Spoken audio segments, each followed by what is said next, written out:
From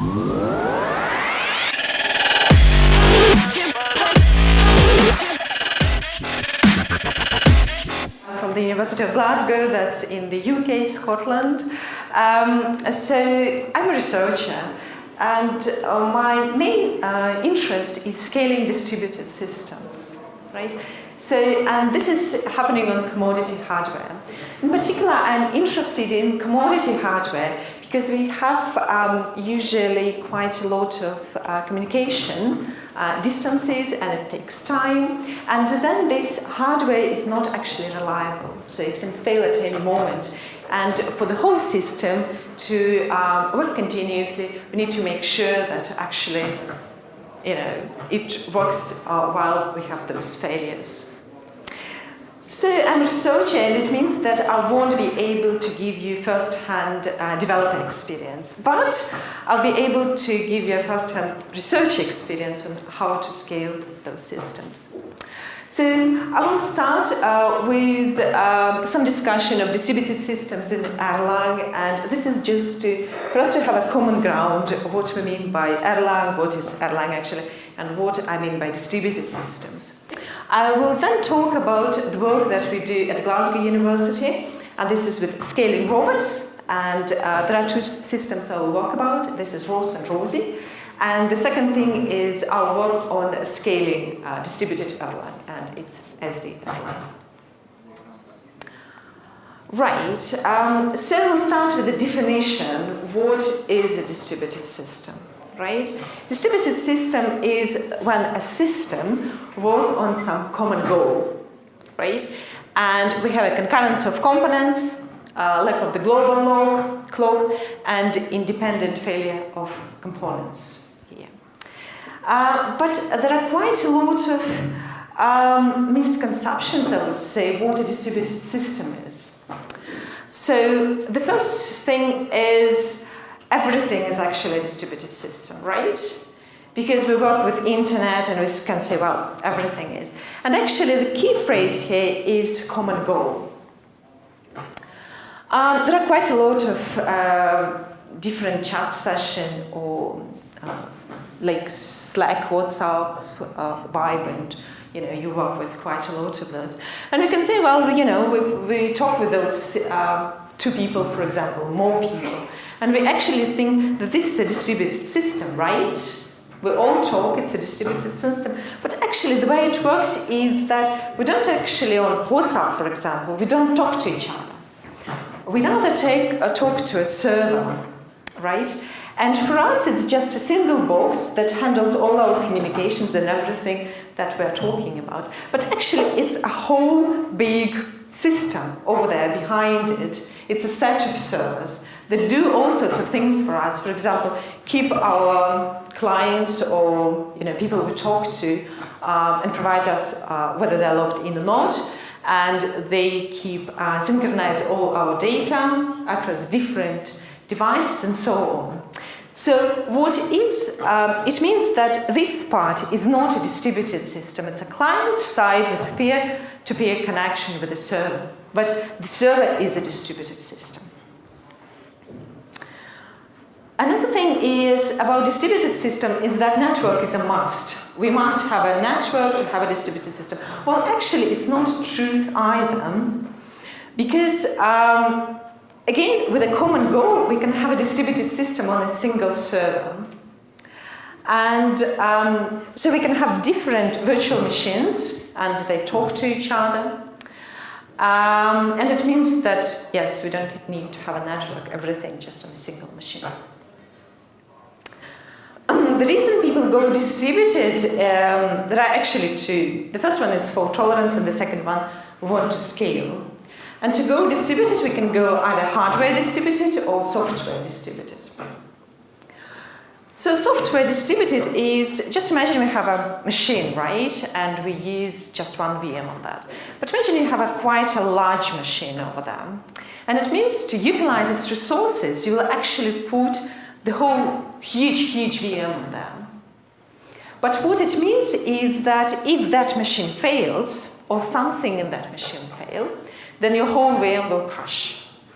So what instead you would like to do is, rather putting one huge VM on just one machine, you would put quite a lot of VMs over there.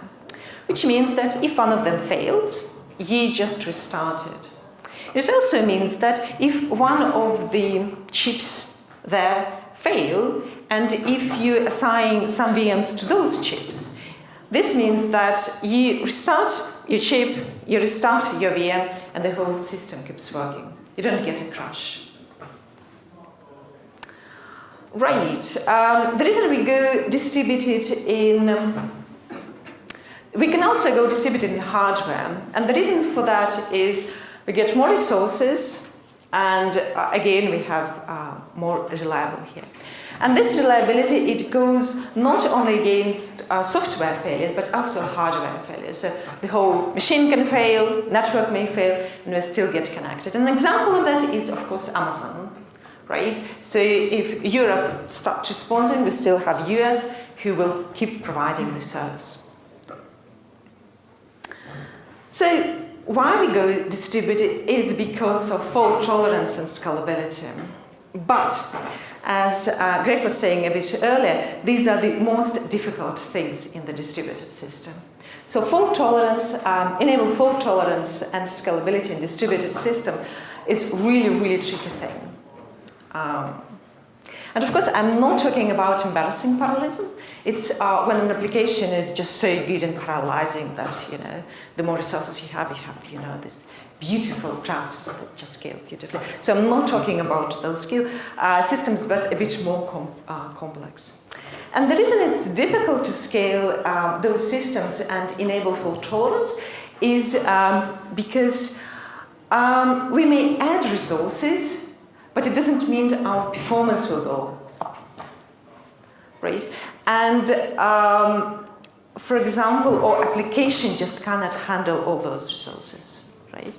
And another thing is we can't provide the same level of fault tolerance. So we add resources, but our fault tolerance is not as good as it was, for example, when we use 1 or 10, 20 machines.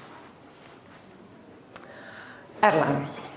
So Erlang is a functional programming language, and it was developed in Ericsson, and that's the reason for the name. By the way, who is familiar with Erlang? Just to make sure. Good. Oh, fantastic. Who's programming like on daily basis in Erlang? Wait, that's fine. One day. So Erlang, it has quite a lot of properties, and those properties are the reason that Erlang is so popular. Not in this audience, but among people who actually scale on large systems. And we'll talk more about why actually it's not that widespread, and you don't see people requiring Erlang programmers that much. So we'll start with going all those things and discuss what it means. So Erlang is general purpose. It means it's not domain specific, and you can program quite a lot of things in this language. The second thing is it's concurrent, and concurrency is built in the language rather than added on. So the way Erlang is built is that the concurrency is inside of it. And this is supported by actor-based model. So what we have is Erlang. This is a single VM, single virtual machine. And here we have different actors. And actors have, these are processes, and they have their state. And the way you can change the state is that when you send a message from one process to another. So you can't just put a reference to something inside of a process, but to change something, you need to send a process to that, send a message to that process. So what we can do with that? So when an Erlang process receives a message, it can send another message, it can do nothing, it can change its own state, it can spawn other processes, it can send a request to kill some process, or it can just terminate itself. Right, I think I said everything here. It's functional, so it means that the process, so it executes with a function, and it means that there won't be so it's mutable. It won't be able to change state without that function. And another thing is that output only depends on the input. So we change the input, we change output, but if we do the same input, we get the same output. And it's soft real time. So this means that if a message arrives a bit later than it's expected, then it's not good, but it won't mean that your whole system, part of the system, will die. So it's not too bad. Then it supports eager evaluation, which means that as soon as we assign a value, it's immediately evaluated. It is single assignment though, so we can't reassign a variable twice.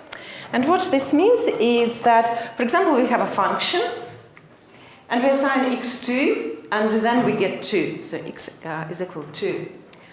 All right, this is outside. But if we, so this is 1, if we assign 1, and then we assign 2, then the result is false. And the reason for that is that x already is 1, so when it tries to assign 2, it doesn't assign it, but it rather compares the values. So it says 1 is not equal to 2, so it's false. It is also strong typing, which means that the errors generated if the type is not matching in the function. But it's also dynamic typing, so you won't be able to check that in advance. The error will happen while you run things. And also it supports hot swapping. It's very, quite a cool thing, the hot swapping, because you have your whole system working, right? And you can change the code while your system is operating. That's a fantastic feature, although it's really, really hard, and haven't heard anybody apart from Ericsson actually using it. So, but it's cool. Right, so how do we support, we heard about all those features, some of them quite contradictory, and it's really funny how the system works and why Erlang is so reliable. And the reason for that is, the first thing is share nothing, right? So processes don't share any information with them, which means that if a process dies or terminated, something happens with it, the other processes are not actually affected by that.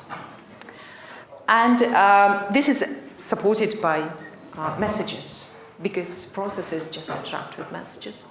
And the second thing is let it crash. So Erlang says, don't worry about things, just let it crash. And the reason that Erlang is capable of doing that is so non-defensive programming, strong dynamic typing, is because it has supervision trees.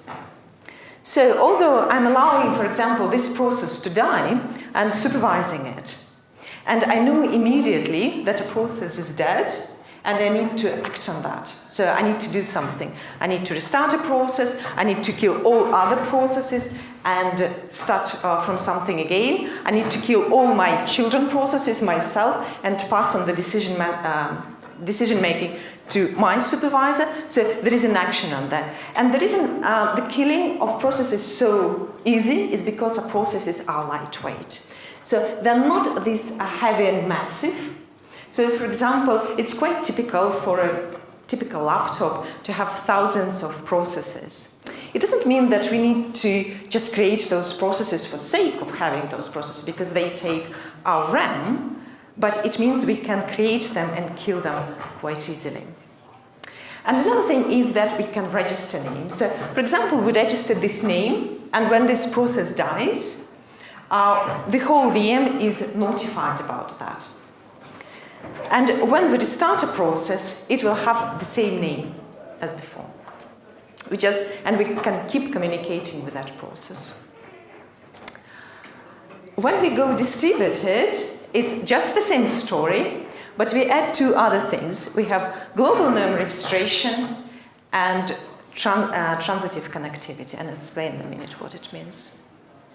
So transitivity, we have two groups of nodes. just interconnected, and there is no connection here. And when node 3 and 4 establish a connection, actually the whole system is interconnected. And the same with the global name registration is that we can register a name globally. So this name, NP1, is known to, so this is a name, this is a process ID, and it's known to the whole system. And here it's just the same story, sorry. Then when we connect, actually just one of those names will be registered. But still we have those names in the whole system. For now, those two things in Erlang go together. So if you have transitive connectivity, you can have global name registration. If you don't have transitive connectivity, you can't have global name registration. So there are two questions here. Why do we have them? So we said that it's for fault tolerance and so on, so why? And so transitive connectivity is, first of all, for fault tolerance, and the reason for that, if we kill a node, then the whole system will be notified immediately that that node is not there anymore, right? So it means that you know already that you can't send messages there, you can't expect anything from there, and that's it. And elasticity. So when you connect to a system, you get a fully connected network, and it means that registered names that you have in one system, for example, if the names are not the same, you will get in the whole system. So you don't need to implement anything extra on top of it to enable the whole system being aware of the nodes and names, globally registered names that you have in the system. So global name registration is again for fault tolerance. And the reason for that is that, for example, you have a name and it's manager and registered, it's a process speed 1, and then that process dies for some reason. But what you need to do is just start another process. It will have different ID, but with the same name, and all your other processes keep communicating with that. And it's across the network. And it's about elasticity, as I said, names will be replicated on all other nodes. It's actually quite widely used. You may not realize that, but quite a lot of companies are using Erlang. And of course, it came from Ericsson, and other telecom companies use that. But it's also instant messenger, quite big. No SQL databases, also quite big, sorry. Games, payment services, bookmarkings, betting services. So all sorts of services are quite popular in Erlang. So Erlang is good for real-time systems. Somewhere when we need to get this updated online information. It's also good for distributed system, routing messages, non-stop application. If you need to have long-run daemons, this is really good with Erlang. And if you need fault tolerance and scalability, this is your tool as well. So just to give an example, WhatsApp, maybe you've heard quite a lot. If you've heard of Erlang, you definitely heard that with WhatsApp. But it's quite amazing statistics there. So we have 3 billion messages, more than 30 billion messages a day. And that's almost 500,000 messages per second. And then more than 1 billion monthly users, and that is only on 600 servers. And the team, the developers team, is also quite small. So it's something like 35 people, between 35 and 50, that enable all this. So you see, in areas where Erlang is really good, it's really good, right? And you don't need actually many developers to enable this system. But Erlang is not good for everything. So if you work with quite a lot of computations, if you work with heavy datas and with string operation, desktop GUIs, so Erlang is probably not your language. You will need to think about something else. Right, robotics, distributed robotics. So this is quite a new project that we started at Glasgow University. And it's about safe robots, reliable robots, and quite a lot of those. So what we want is a collection of those robots being able to work reliably, and I'm talking about robots, I'm also talking about drones, so all these kind of things. So it's just at the start of the journey, and it's about the design initial experiment, but the results that we got are quite exciting, so I'm really excited to share those with you. Robot operating system. Who heard of this robot operating system? Good? Good.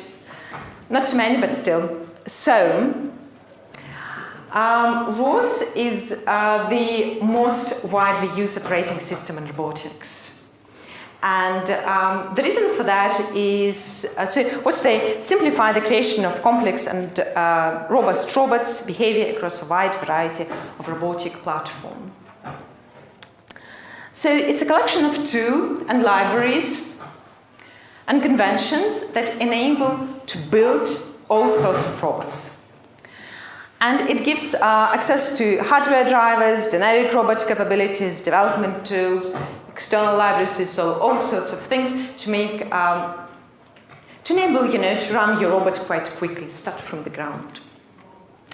It's quite widely used, actually, so mainly in the US, Europe, Japan is also quite fond of. And it has quite a large community, so it's around 2,000 people, quite a lot of papers that cite ROS and development on it. And it supports around 80 different types of robots, so quite a lot. And the sort of motivation for that is no single lab or group can actually develop something like that. It requires a collection of people, really smart, and a lot of them to do something about it.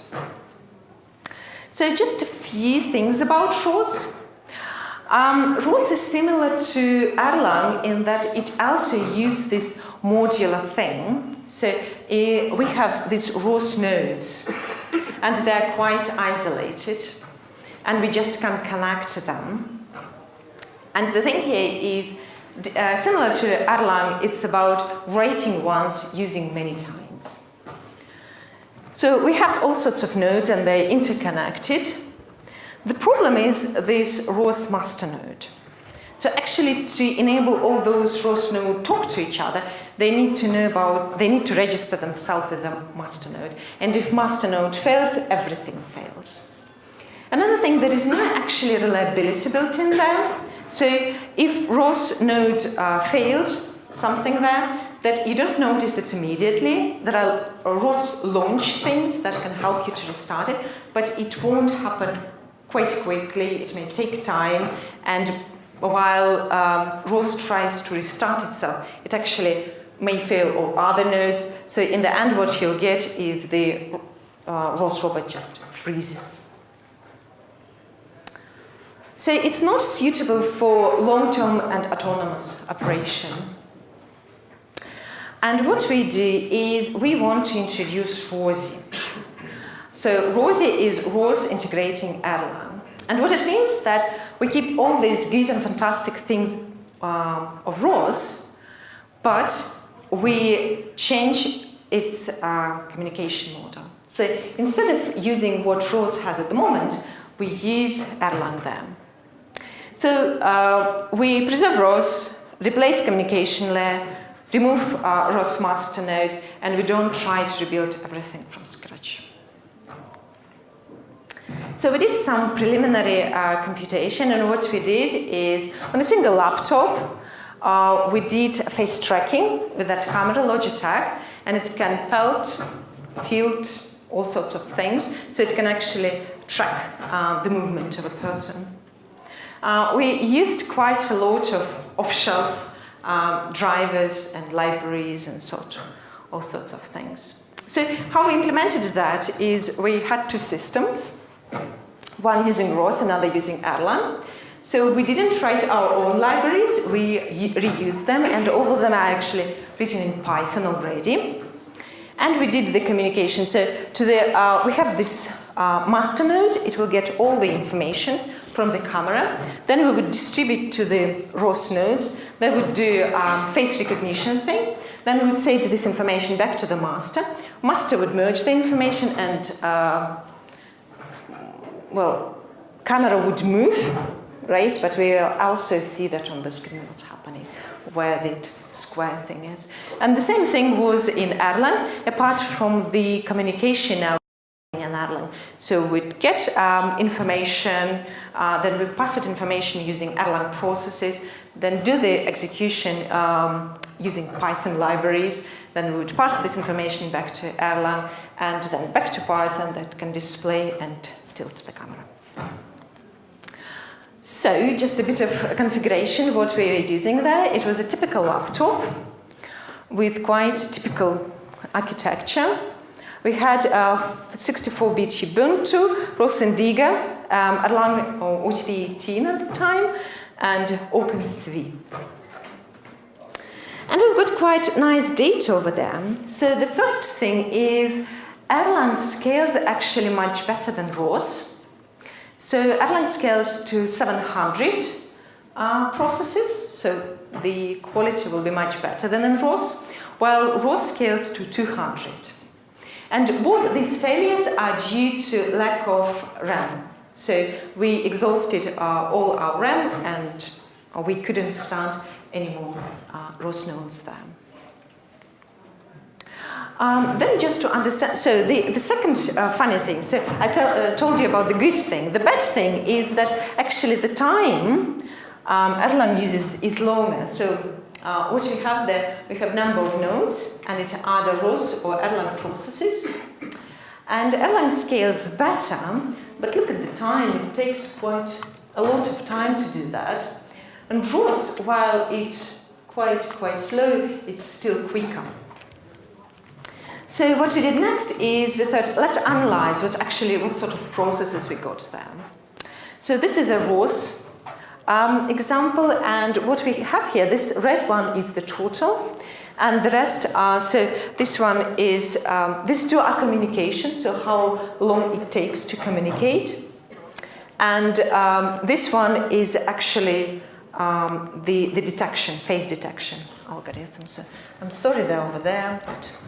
So we have two communication, main node to worker node and worker node to aggregator to collect the information. And in Erlang, everything almost the same. So we have quite low time. So detector is almost the same. It takes the same time. And then we have communication. So the green one is camera to Erlang. And then we also have Python to Erlang. But the funny thing that Erlang to Python, actually that's the reason we have such bad performance. So for further experiments, where are they going to use C or just use another library there? Another thing is we try to kill those processes, all right? And we killed those processes two ways. So we killed them softly and we killed them harshly. So softly, we just set a signal, allow the system to shut down and see how long it takes to restart itself. And then we used quite harsh killing, so we just killed and then looked again how long it takes to restart. And it sounds quite amazing. So we had main node, supervisor process in Erlang, worker node, and worker aggregated processes in Erlang. And for us, it takes about 420 milliseconds, where in Erlang, it takes about 1/3 of a millisecond. So the time is huge. And it's not only about that, it's also quite interesting. So here, what we see is that we have ROS performance, we have Erlang performance. We again do the killing, and we analyze how well the system goes back. Right? So we saw the issue that ROS just takes longer than Erlang. But another observation is, so here we kill 50% of our processes, right? So we have 15 total, and we kill 25 of those. And for example, when we kill 10 and 25% of processes in Erlang, the system doesn't even notice that something failed. So it just continued working as nothing happened.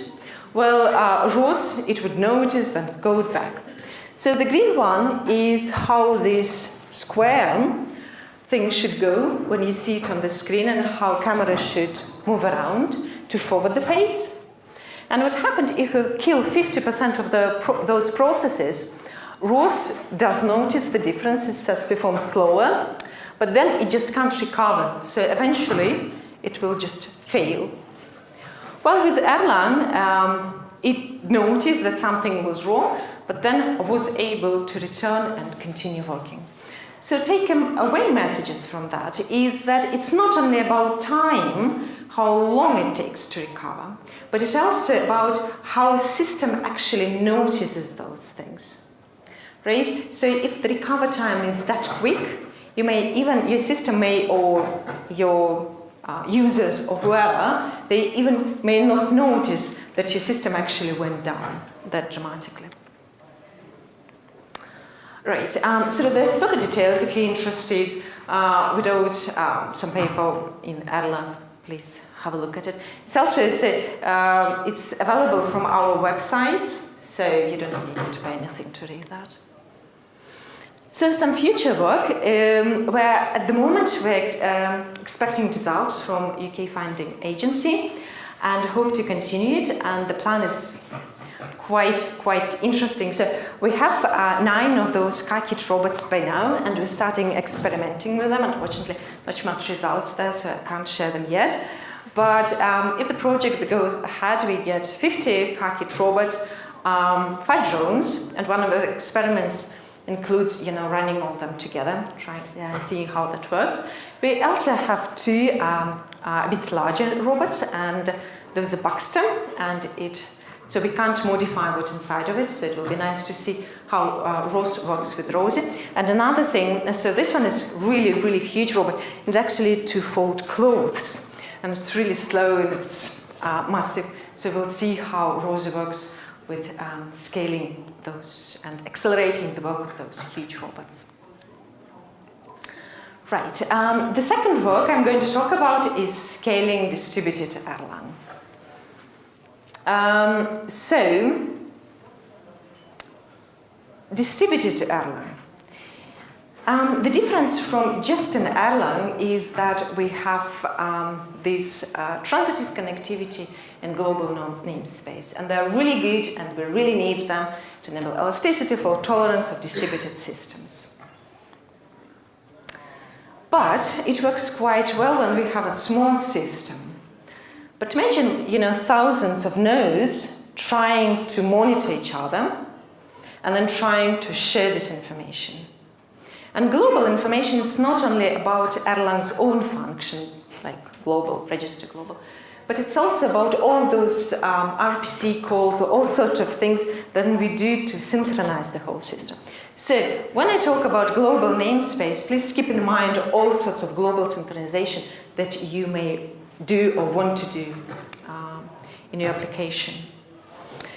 And the results we've got are quite interesting. So we have here the number of nodes, and they change, so it's 10, 20, and then go up to 80, 100, I think we have 140 in total. So this one, the top one, is when we don't have any global information here. But as soon as we add 0.01% of global operations, our scalability, it just falls dramatically, and we can't actually scale beyond 60 nodes. So another thing is about explicit placement. Again, thinking about a small network, so Erlang only allows explicit placement, which means that you can spawn a process on a different node, but you need to explicitly say which node you want to spawn it to. Again, that's fantastic when you have a small system, but when you have a large system, it's just impossible to know, just even for a programmer to know what sort of nodes we have in the whole system. So what we do here, we introduce scalable distributed Erlang that we call SD Erlang, and it's about preserving Erlang's fault tolerance, Erlang philosophy, but scaling, so enable scaling.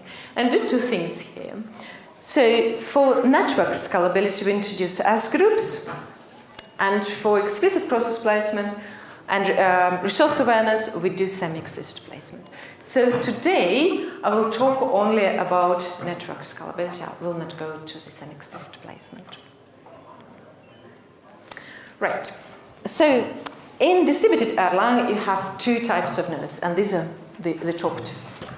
We don't have this bit there.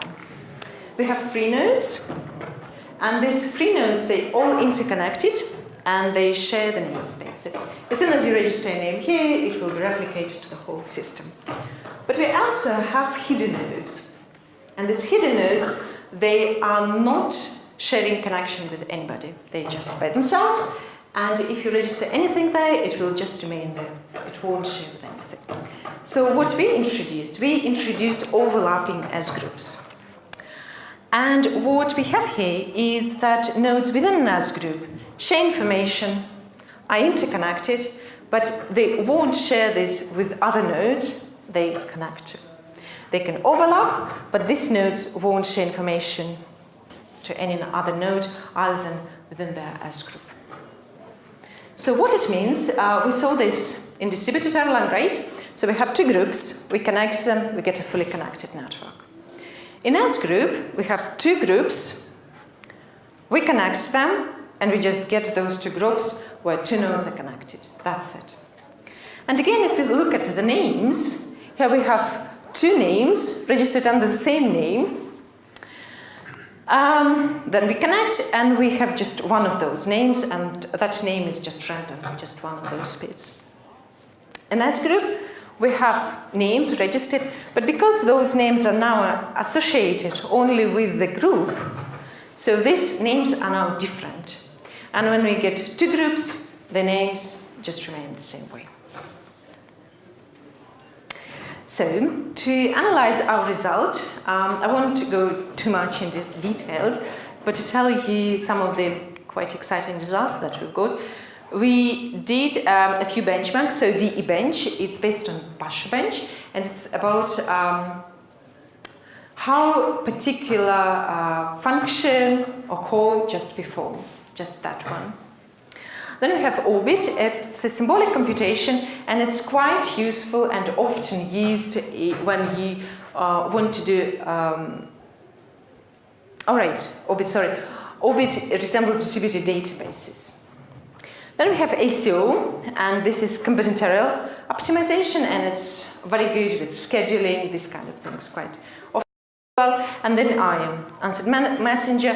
It's quite generic. So it resembles WhatsApp, for example. We ran experiments, look how it looks, and we try to keep it quite close to WhatsApp results, but still it's a benchmark.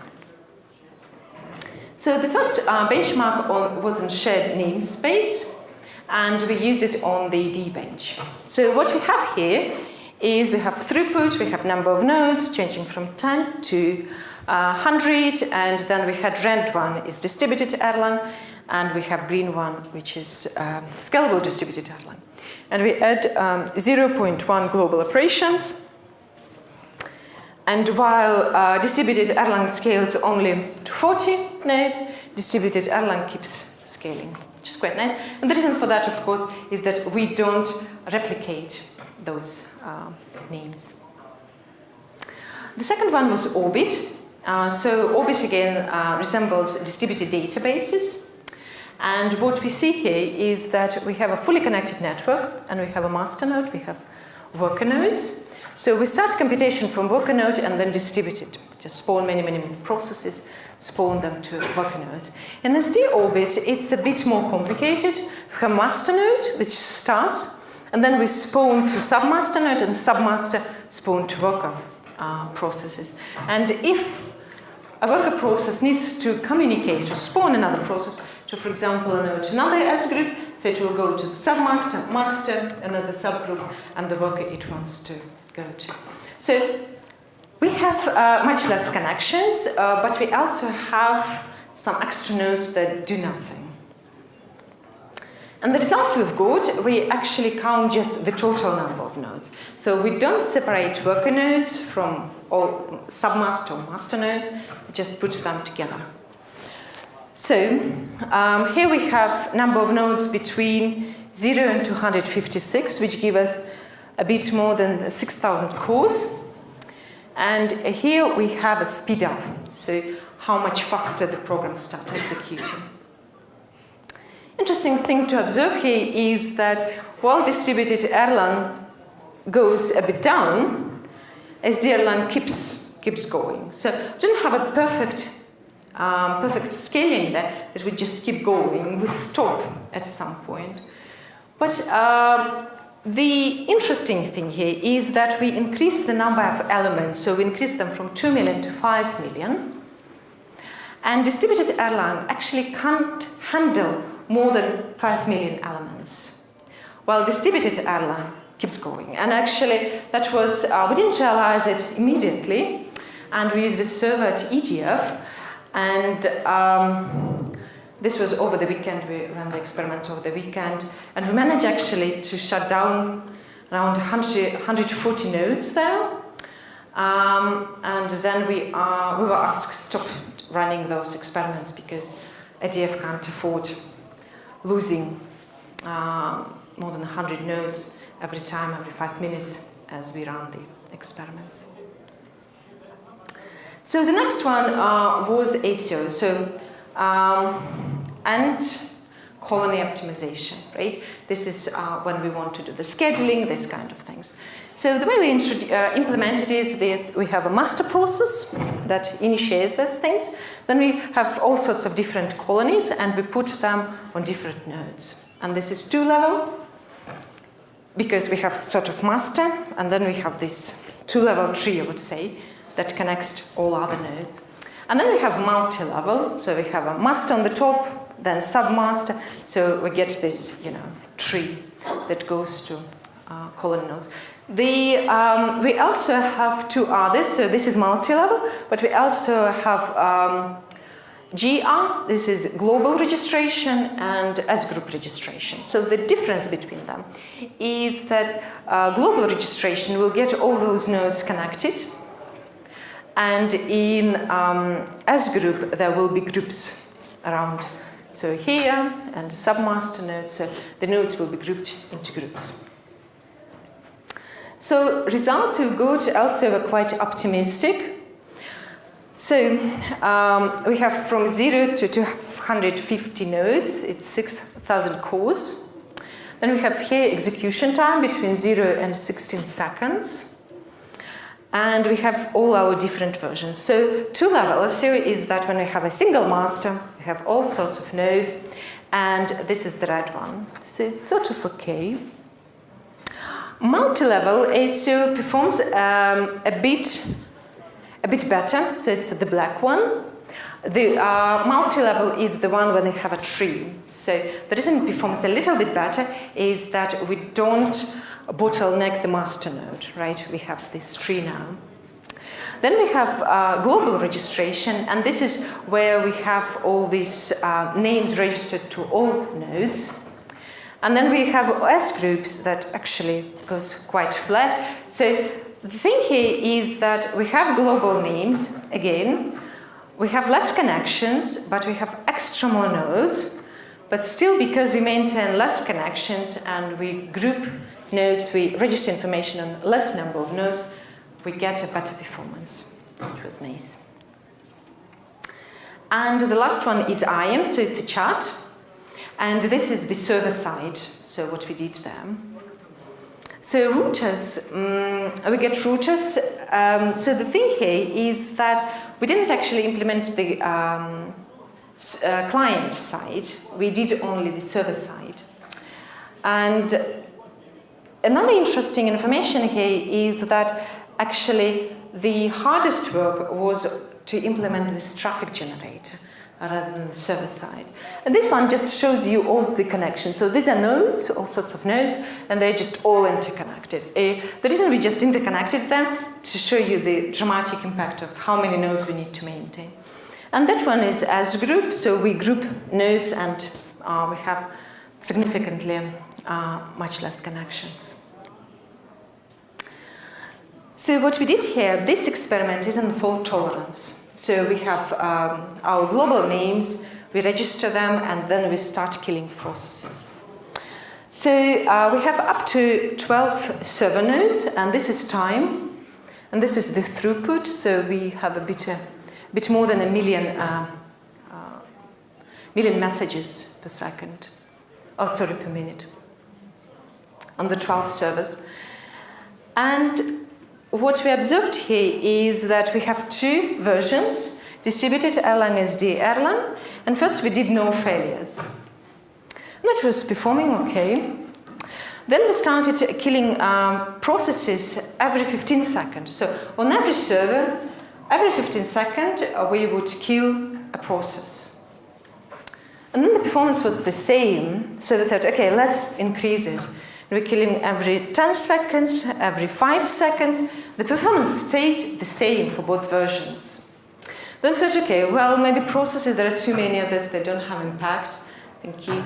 And we will kill databases. So we started killing databases. We killed them every 5 seconds, every 1 second, nothing.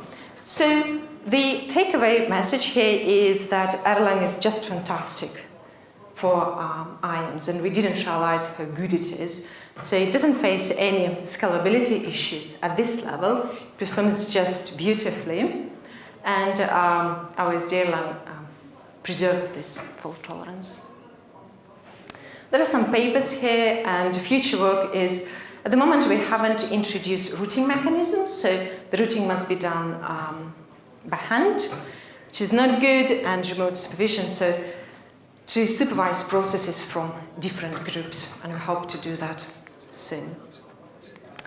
So in conclusion, there are quite a lot of people, and I know it's very famous between developers, don't worry if you don't face it.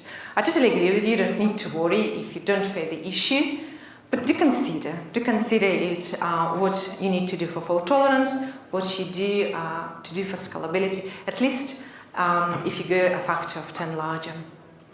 Global operations, as soon as you start introducing synchronization, you kill your performance. So be aware of that and try to minimize and make, if synchronization are needed, as small as possible. And Erlang is fantastic for IAMs, as I showed you, scalability and fault tolerance. And that's it. Thank you.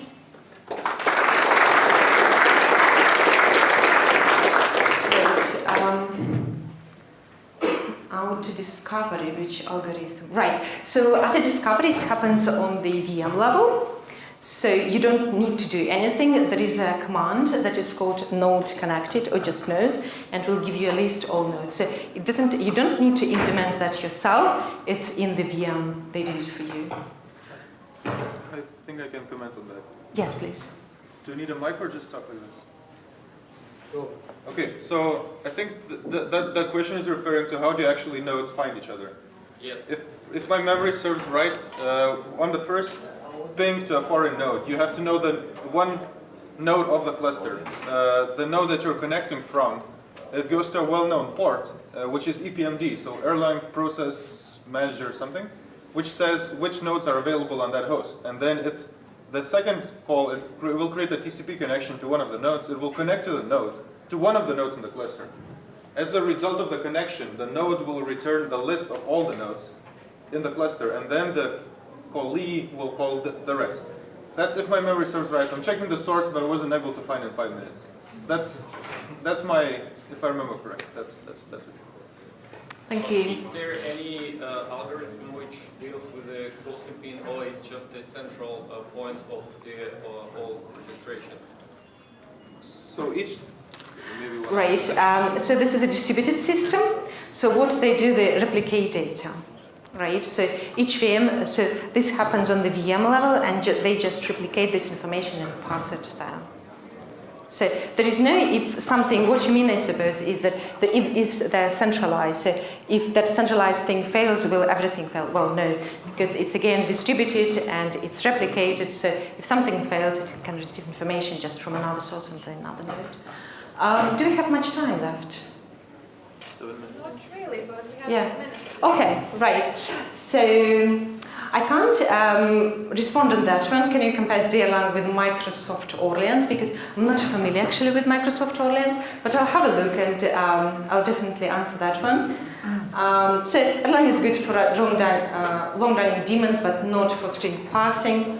So the reason for that is it's about, again, fault tolerance and supervision trees. So you don't have a single process that runs forever, but we have a collection of processes that provide you this service, but it doesn't mean that this process that provides this service will never die. They will die periodically, but your client or yourself will get unstopped response. Right, hot swapping can be abused.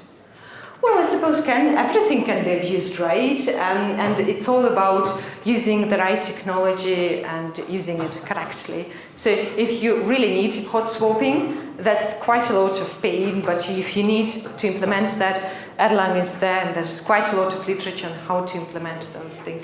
So you can do those things better than ROS with restarting. Right. So the reason for that is ROS communication is quite slow, and the reason for that is ROS nodes are really heavy, Erlang processes are really light. So supervision is not implemented in ROS. So if ROS node goes down, it means nothing is notified about the failure. So when the failure is discovered, then we start a process of restarting. So first of all, ROS node is heavy, so it takes time to restart it. Then when even node is restarted, it needs to talk to the master node, register there. Then this information needs to be spread to all other nodes that node is up. So this takes quite a lot of time. Whereas in Erlang, process is small, takes really short time to restart it.